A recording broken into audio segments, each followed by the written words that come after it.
The Telangana swearing-in ceremony. Revanth Reddy is set to take oath as the Chief Minister along with 12 ministers who are likely to be inducted to the cabinet today as per sources. And it's going to be quite a spectacle. We're going to see Sonia Gandhi, Rahul Gandhi, Priyanka Gandhi, Congress Chief Mallikarjun Kharge attending the swearing-in ceremony. In fact, invites have also been sent to KCR, Chief Minister Stalin, Jagan Mohan Reddy, DK Shiv Kumar and Siddaramaiah as well. And what's interesting is that 12 ministers are likely to be sworn in that bid to balance the caste arithmetic in Telangana as well. Bhatti Vikramakara is likely to be sworn in as the Deputy Chief Minister. Uma Sudhir, our senior colleague, is now joining us live on the broadcast. So, Uma, you have exclusive details on who are the ministers who are likely to be inducted to the cabinet today. Go ahead and give us a sense of what is the Congress's bid to balance this caste arithmetic and what to expect today. Yes, indeed, Vedant. It's going to be a big show here at LB Stadium. And I'm reminded of 2004 when Dr. Y.S. Rajshekar Reddy took over as the Chief Minister of the then erstwhile Andhra Pradesh. And that was a grand affair too. And now Sonia Gandhi has arrived, Rahul Gandhi has arrived, Priyanka Gandhi. All of them came in a flight at 9:30. And the Chief Minister-elect, Mr. Revanth Reddy, went to receive them at the airport. And the list has been sent to Raj Bhavan about the ministers who are going to be joining his cabinet along with Revanth Reddy. As you can see, everywhere posters have come up, and if I can pan that side and show you the Telangana Martyrs Memorial, I would want to tell you that about 250 people, families of the martyrs who have given their life for a separate Telangana, they are being given the honor of being called as special invitees as well to this particular function. So all over Hyderabad, this is what you're seeing, and later in the afternoon is when Revanth Reddy will go into that secretariat and assume office after he has in fact taken oath to office. Let me just go through the list of what happened. Of course, there were people like Mr. Uttam Kumar Reddy and Bhatti Vikramarka who had claim to be made as Chief Minister too. That is the reason why the delay happened. Otherwise, the swearing-in ceremony could have possibly happened on Monday itself. But all that now sorted. Bhatti Vikramarka is going to be the Deputy Chief Minister of Telangana, and he is someone who's been a Congress loyalist, should I say, belongs to the scheduled caste Mala community, the better off among the SC community. He is also someone who has delivered 9 out of 10 seats in Khammam district. There is also the other thing that he has walked as many as 1362 kilometers Padiyatra, foot march that he did for 4 months earlier this year, and that also helped the party in kind of adding momentum to the party itself. The second name I would bring to you is Uttam Kumar Reddy, again a Congress loyalist, someone who has won 7 elections in a row, including as MP in 2019, and he's been a former Air Force fighter pilot as well, and he's someone who's also been close to the family and a Congress loyalist, and that's one reason why he also thinks he should have been made Chief Minister. But he said yes. I spoke to him this morning, and he said that yes, he will work together as a team with Mr. Revanth Reddy. The other name is Komatreddy Venkat Reddy, also belongs to Nalgonda, to which Mr. Uttam Kumar Reddy belongs. And Komatreddy Venkat Reddy, again a very senior leader of the party, belonging to the Reddy community again, and someone who takes credit for 11 out of those 12 seats in Nalgonda district. These are the erstwhile Nalgonda district that I'm talking about. The next name we come to is Ponguleti Srinivas Reddy and Tumala Nageshwar Rao. Both of them were in the BRS and then came into the Congress. Jupali Krishna Rao, also someone who came from the BRS into the Congress. Both Ponguleti and Tumala are also from the Khammam district, which has actually been the stronghold for the Congress even otherwise. Even in the last election, there is only 1 seat out of the 10 seats in Khammam that they lost. But yes, Ponguleti Srinivas Reddy is also being accommodated. What we understand is that ever since his entry into the party, he has been able to make a very good impression on the Gandhi siblings, and also we understand that he did help the candidature or support the candidature of several candidates, as many as 20 or 30 candidates is what we are told. Tumala Nageshwar again belongs to the Kamma community in the Khammam region. That's a very important community as well, politically significant. This is one year in which we are seeing that the Kama community and the Reddy community seem to have voted together. The woman face of the party, also a tribal face, is Sitaka. Her formal name is Dana Anusuya. She is the MLA from Mulugu district, and that is some place where, in fact, Priyanka had also gone to campaign. And Revanth Reddy, in fact, calls her, his sister, and she's someone very close to Revanth Reddy as well. And she's now being inducted also as a minister. The other minister being inducted from the BC community is Konda Sureka. She belongs to the to Warangal district, again politically very important, a place where in fact the Congress has gained in strength as well, and she belongs to the Padmashali community. The other leaders, of course, here that we can see is Damodar Raj Narsimha. He is also belonging to the SC caste, scheduled caste, but the very important Madiga community, which in fact was the community that the Prime Minister was speaking about when he spoke about subcategorization. They constitute about 12% of the population. He is someone who's been a former Deputy Chief Minister as well. He was a minister in the YSR cabinet and a Deputy Chief Minister under Kiran Kumar Reddy. So he is also someone who is being inducted in the cabinet today. Back to you, Vedant. Uma, stay with us. I'm also being joined by Veera Raghav. So Veera, how do you look at this, the composition of the cabinet? As Uma is pointing out, a clear bit to sort of, the Congress had to do this balancing act as well, accommodating various camps. You of course have Uttam Kumar Reddy and, also balancing the caste arithmetic. How do you look at this, the composition of the cabinet? Well, I think it's a big challenge, as Uma has been pointing out. At 65, the Congress has very little room for any kind of internal friction. Got Batti Vikramarka placated as Deputy Chief Minister.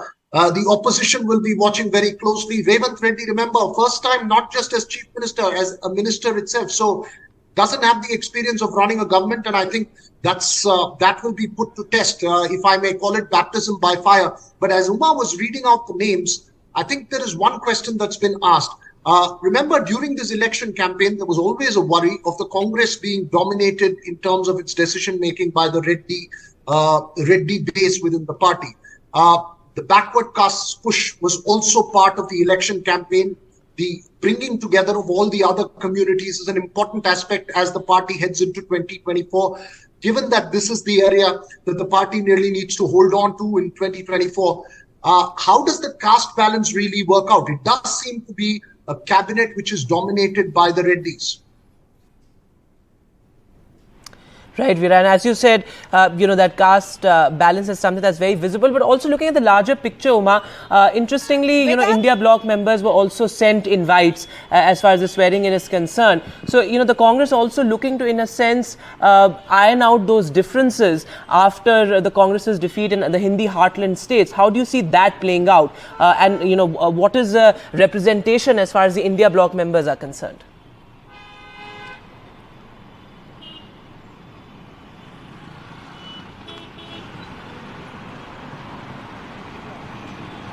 Uma, can you go ahead, Uma? All right, we'll try and fix that line with Uma. But Veera, would you like to take that question? How do you see that representation of the India bloc as far as the swearing in is concerned? The Congress's bid to, in a sense, iron out those differences, as I said.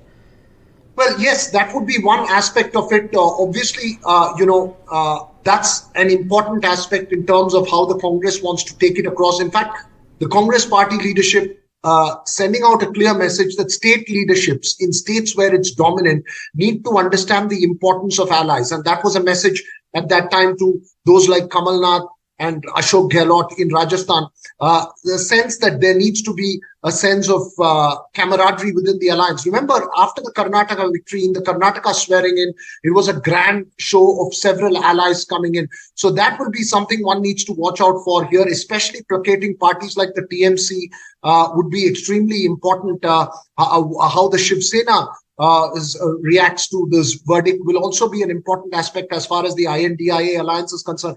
But most importantly, Vedant, also comments by leaders of the DMK, which seems to be putting the Congress on a spot, is a matter of concern, how the party is going to navigate those. But for the moment, all focus on Hyderabad.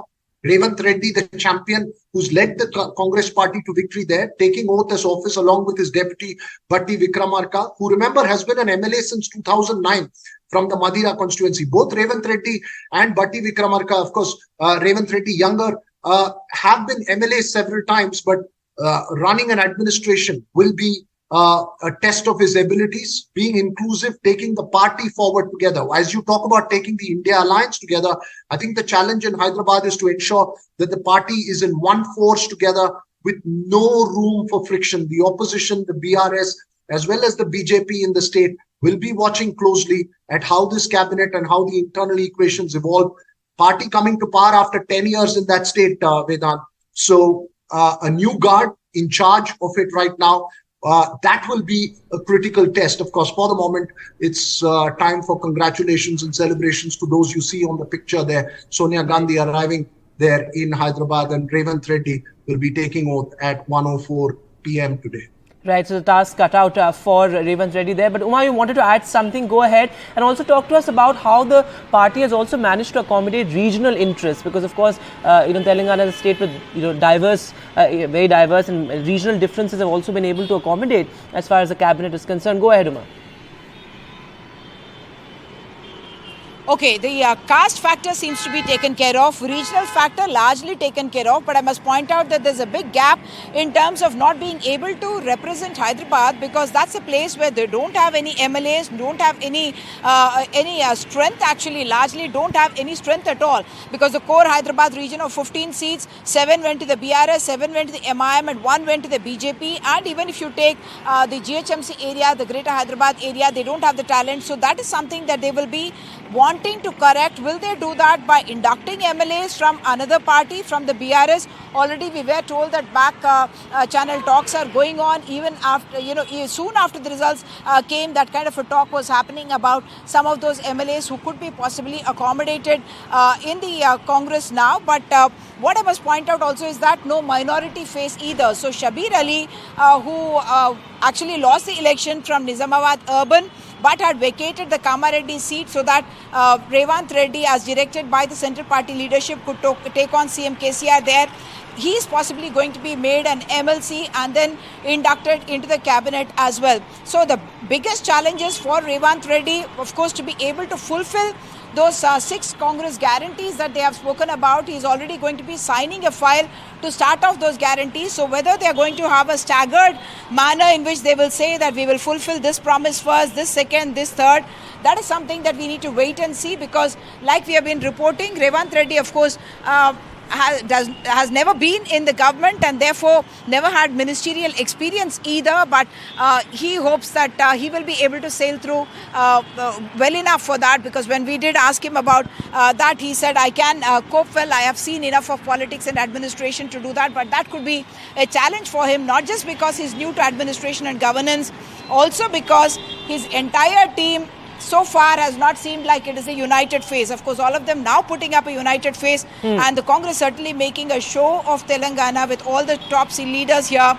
And they have also very distinctly said that the difference between the KCR government and their government is that it's going to be a Prajala Telangana, right. People's Telangana, People's Sarkar, and that's why Revanth Reddy gave that open invitation to the people of Telangana. We'll pan across and just show you the secretariat, which was a new secretariat built by KCR, but out of bounds for people largely, even for MLAs, and that's something that Revanth Reddy has said will be thrown open to the people, as will Pragati Bhavan be, which was the official residence of the Chief Minister. So a more open democratic system is what they are promising. Back to you. Right, Uma, the optics are extremely interesting, but the whole point about Hyderabad and it ties into that larger point that Veera, you were making earlier as well, of how KCR sort of continues to be a phenomenon as far as urban areas are concerned, and it was really rural voters who voted him out. Do you want to add something on that? Well, I think while we look at that, Uma has already made it very clear. The problem for the Congress in getting a Hyderabad representation, it doesn't have MLAs. Shabir Ali, as she's pointing out, shifted over from Kamareddy to Nizamabad, where he lost to Ganesh Bigala of the BRS. So, again, minority face not there. These are things that the party will have to work. But I think the question to Uma, and she raised a very important point. If you look at the cabinet structure, Uma, Vedant, and we can throw this across to Uma, apart from Komat Reddy, Venkat Reddy, and maybe 1 or 2 other names, I don't see any former ministers in this cabinet. For instance, Bhatti Vikramarka, first time MLA in 2009. wasn't a minister ever before. So it's not just Revanth Reddy who doesn't have the experience of running the government, but it's just that the entire cabinet seems to have a lot of fresh faces, people who don't have the experience of being cabinet ministers. Would that be right, Uma? Veera, no, we have had ministers like Tumala Nageshwar. Uttam Kumar Reddy himself has been minister as well. So it's a mix of experience and youth is what I would think, because the Congress did not want to make the mistakes that it made in a Rajasthan or even in a Madhya Pradesh, and that's one reason I would think that they opted for Revanth Reddy, who's what was held against him was the fact that he's new to the Congress, but he did bring a generational change in the mindset of the party itself, the kind of aggression that he brought to the party, and perhaps that mindset certainly helped the Congress in being able to think that they can be winners here. And that's why I think this kind of a mix that they do have people, ministers with experience in this cabinet, people who have been, like Damodar Raj Narasimha was primary education minister in YSR's cabinet and then was deputy chief minister in Kiran Kumar Reddy's cabinet. You have had Tumala Nageshwar Rao was forest minister, Right. even in Telugu Desam, Chandrababu Naidu's cabinet. So they do have that experience of being ministers. And yes, there are some new faces, as in they have not had an experience of being Right. ministers, but certainly veterans in the game of politics.